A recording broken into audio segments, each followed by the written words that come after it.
interesting topic, that is species in news. So of month April, we have recognized two species which has been very much important for our examination. So under the category of species in news,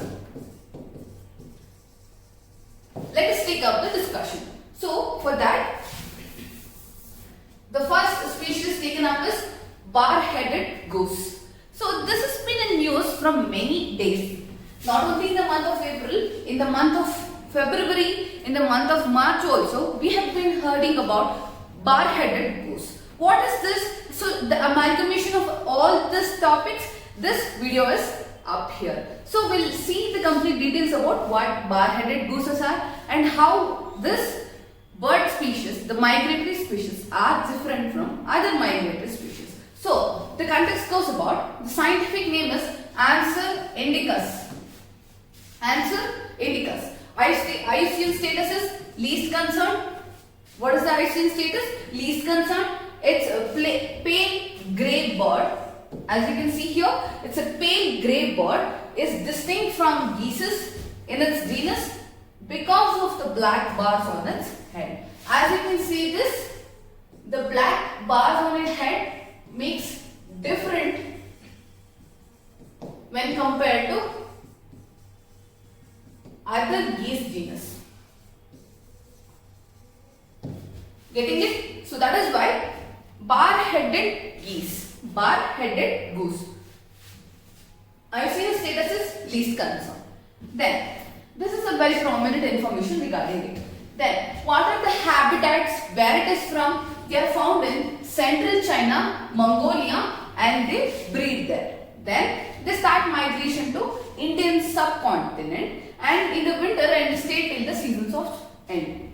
Then, they come to India to return their homes by crossing Himalayan ranges.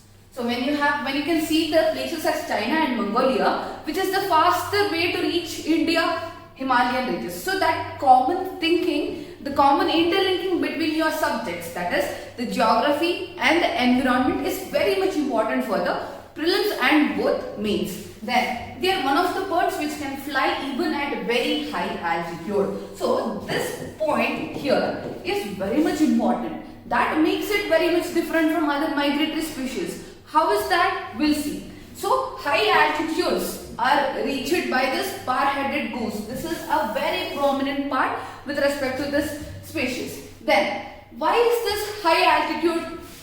High altitude of this species is the uniqueness of it. How is that? The capacity of bar-headed goose is to transport and consume oxygen at high rates in hypoxia. What is this hypoxia is that?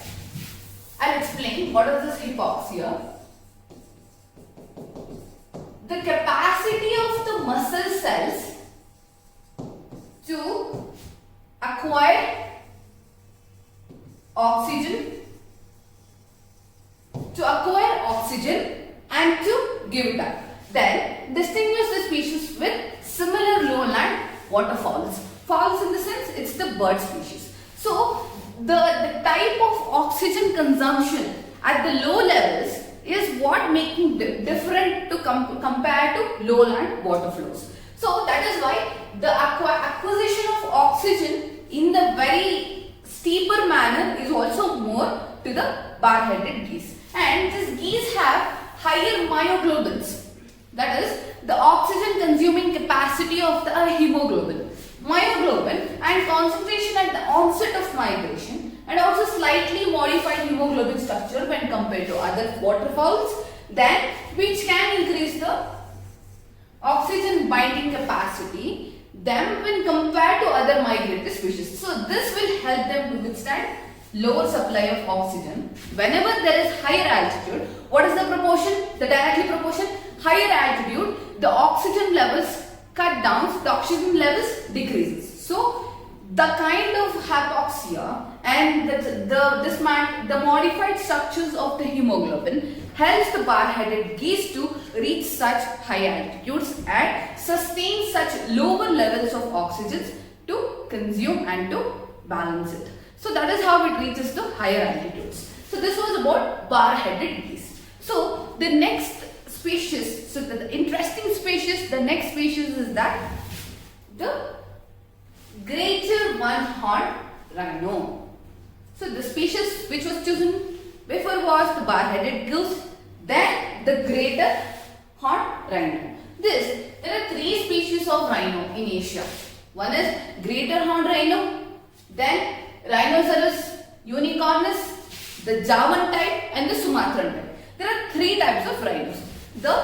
I'll repeat it again. Rhinoceros unicornis, Javan type and Sumatran. So keep it in mind. This is very important, and such questions, the great horned rhino was already given in some previous year papers, that could be 13 or 14. So this topic has been again coming up in news because the last hope of two one-horned rhinoceros was transferred under Indian Rhino Vision Project 2020 from Manas National Park to Pobitaro Wildlife Sanctuary. So this is the current affairs related to the great horned rhinoceros. So we'll see the details of the species, how it is categorized, and how this is being the last hope for India for the breeding and the generations ahead. Then, the main problem with respect to the population of rhinoceros is the poaching. So poaching should be cut down. That is why Indian Rhino Vision IRV 2020 is working more on it. And poaching for the horns and the habitat loss are the two greatest threats to the survival of Asian rhinos. Yes, poaching is a major threat to rhinos population. Then 5 rhino range nations, they are India, Bhutan, Nepal, Indonesia and Malaysia. So keep it in mind, we can make up a mnemonics also. BNI 5 BMIIM.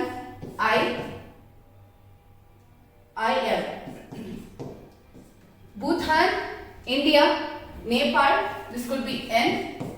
BIMIN. You can make the mnemonics, which are the 5 nations associated with the rhinoceros. Bhutan, India, Malaysia, Indonesia and Nepal. So these are the 5 nations with regards to the rhino. Then have signed a declaration, the New Delhi Declaration, and on Asian rhinos 2019 for the conservation and the protection of species. Mainly this declaration defines about the conservation and the protection of rhinos and affecting them and keeping them safe from the poachers as well. So this was about New Delhi Declaration. Then if we have to tell about the protection status of the rhinos, the protection status goes about Javan and Sumatran rhinos are critically endangered. Javan and Sumatran rhinos are critically endangered, and the greater horned or the Indian rhino is vulnerable in IUCN Red List. So two things are important. As I have told you, the Indian rhino is vulnerable in IUCN Red List, and Javan and Sumatran rhino are critically endangered. Then all three are listed under Appendix 1 of CITES. Then greater one-horned rhino is listed under the Schedule 1 of Wildlife Protection of 1972 Act.